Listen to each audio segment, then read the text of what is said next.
Hi, I'm Grace Karczewski. I'm a Livonia Arts Commissioner and also the curator of the Livonia Civic Center Library Gallery.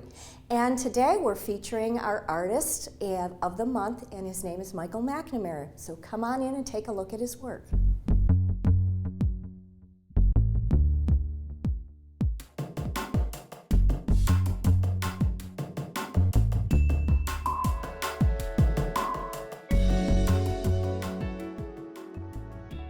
I've been interested in art for quite a while. It goes all the way back to grade school. And I was actually inspired first from dinosaur books, the illustrations and paintings in dinosaur books. And those are my favorite books in the libraries, and I used to check them out over and over and just sit and redraw all the illustrations that they had. And eventually that blossomed into being interested in other subjects. And as I got older, I began drawing other things like animals and cars and my favorite personalities, you know, and that's where it began. I work in all different types of mediums, from drawing, that's where I first started out, and watercolor and acrylic paint. At the beginning of my career as an illustrator, I worked mostly in gouache and acrylic paint, and then as my interest grew into oil paint and other things, it expanded out, and I began working in other subjects and other mediums. Right now, my favorite medium is oil paint. That's predominantly what I work in, and I've been experimenting a little bit in watercolor, and so you'll see the variety in the show. Some of the pieces go back to when I was working as an illustrator, and then up through what I'm doing today, which is more fine art, oil painting, and so it's a variety. Hopefully people will like it. It's a good mix of representation of what I've done over the years. My style is predominantly realistic, but I have studied a lot of abstract painting, and all my work starts out pretty much thinking abstract. It's how I first formulate the compositions and create the design, is just thinking from a simplified abstract shapes and how they interact to create the flow within the picture. When I create a new piece, it all depends on what the piece is as to how I approach it. Most of my work is done on location, neighborhood scenes, kind of cityscapes and landscapes. And so what I first do is I go out, explore the area that I'm interested in, and do some sketches, find locations that I think would work compositionally well. And I will first develop real simple composition sketches, figure out the proportions that'll work best in that location, and then I'll stretch my canvas to those proportions. When I go back onto location, I'll first start with a quick oil sketch, kind of like drawing with oil paint, and work out the drawing and then start blocking in the basic colors. And I always work as simple as I can in the beginning and then work towards the complex. One of my teachers used to always say, he says, you have to create the hood before you put the ornament on. So start basic and simple, get the composition worked out, the colors blocked in, the kind of lighting you're gonna do, and then I slowly build the details on top of that. And for oil paintings, it usually takes me 3 or 4 sittings where I'll go out for a couple hours, get it blocked in, and then let that layer dry. And then I'll go back a couple days later and put the next layer in. And usually takes 2 to 3 hours per sitting, but usually 3 or 4 sittings, and I can get it finished by then. This show is a combination of studio work and what they call plein air painting out on site. And so it's a mixture, but I prefer to work on location. It's more fun. You get to interact with people in the neighborhood, and it just feels like you're living your life when you're outside doing it. I meet a lot of people when I'm out painting. What's great is a lot of folks will share stories about the neighborhoods where I'm at, and I get to learn a little bit about the history of the neighborhood. And a lot of people are interested in the arts in some way, and so they'll talk to me about their interests in painting and share other ideas and artists that they've heard of, and I can actually learn a lot from them as well when I'm out working. So it makes it a more fulfilling experience for me being out out in the community. And it's nice to find a way to bring art into the community, to be a positive presence. And that's part of the motivation for doing it. The most memorable responses I get to my work are from people that I meet out on the street. And it's amazing the generosity of people. When I was in New York painting in different neighborhoods, people would just be happy to see me there. And they would thank me for coming to their neighborhood. Part of the point of it was to celebrate the diversity in the community and to sort of pay respect to the different people in the different neighborhoods. And people would come out and bring me slices of pizza and soda pop. Oh, I thought you might be hungry, you know, and so I brought you something, you know, thank you so much for coming here to paint our neighborhood. So those are the ones that stick in my mind as being the most memorable. These were from Greenmead here in Livonia. The most important influence on my art is probably the subject matter when I go out to paint. That affects it more than anything else. The sights, the sounds, the smells, just the experience of it. Certainly other artists that I've admired have influenced me throughout, you know, my life and career from when I was a kid.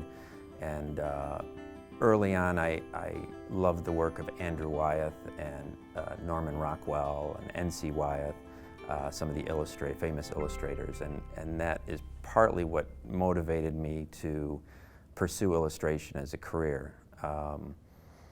But all the people that I've known, when I think about all the great artists that I've worked with when I was working in Detroit, and the teachers along the way had a big impact.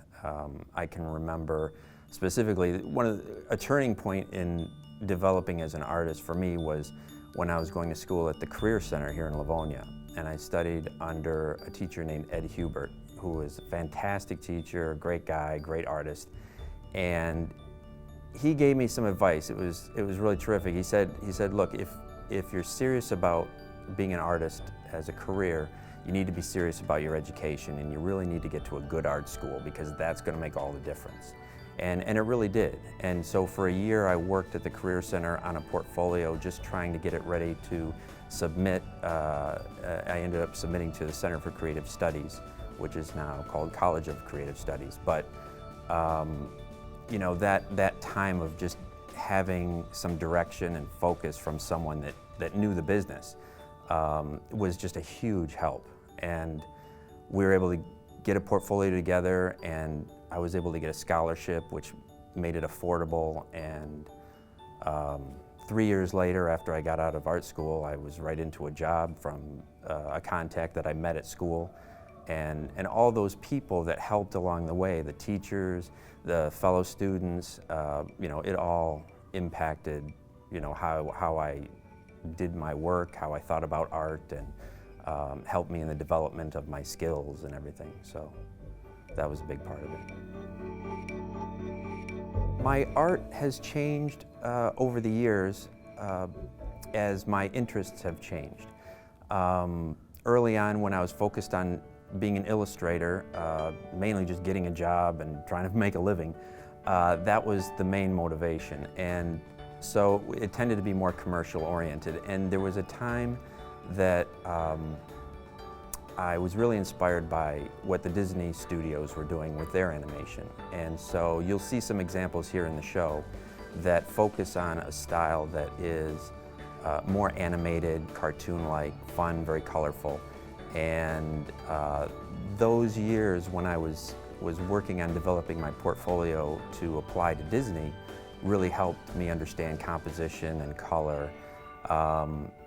But as I was working as an illustrator, I was also always going back to school, taking classes. You know, education was the key, always trying to learn more and expand my understanding of different things. And so I started taking oil painting classes, and that changed my interest from animation to oil painting. And that led me to go to New York and study painting in New York. And I had only intended on going there for, you know, maybe a year at the most to take some classes. I ended up staying there for 10 years. It turned into, and that's when I started painting on location around New York. I mean, the neighborhoods and the cultures there are just amazing. So You know, that was really what kind of influenced the changes over time and got me towards oil painting and doing the cityscapes and the landscapes. And yeah, it's been just an incredibly interesting career that I never would have been able to plan when I was younger.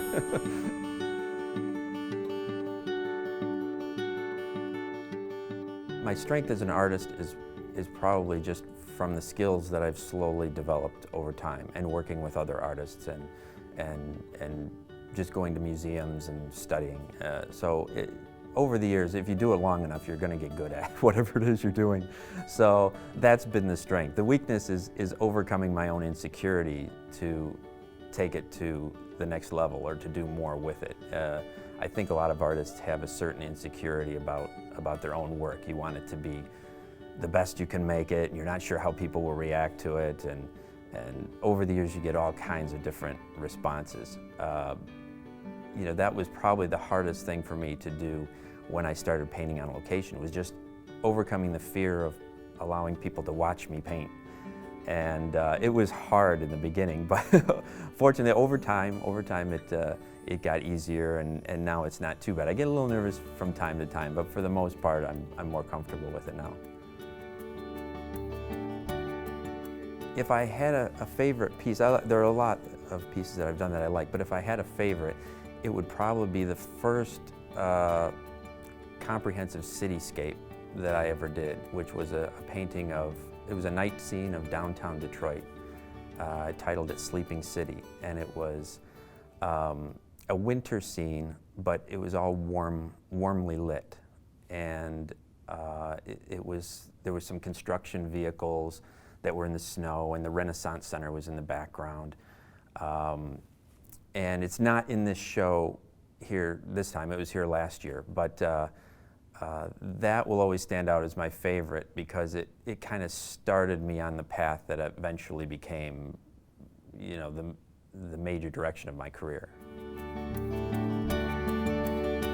The future of my work hopefully will take me to more neighborhoods, more cities and towns. I'd love to just keep painting across America and meeting new people, seeing new places. There's so many interesting places in this country. It's an amazing thing. I've visited just a few, and I've experienced more than I ever thought I would have. The best advice I can give other aspiring artists is the advice that my teacher Ed Hubert once gave me. If you're serious about or passionate about something and you want to pursue that as a career, be serious about your education. Get the best, you know, learn as much as you can, wherever you can. You know, when I started out, when I was in school, I took jobs at frame shops, which helped me learn about framing, which I still take to this day to frame the paintings that you see in the show, many of them.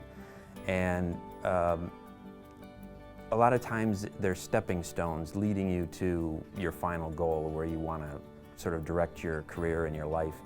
And it takes time, and you have to be patient and persistent, but I think education and knowledge is the key.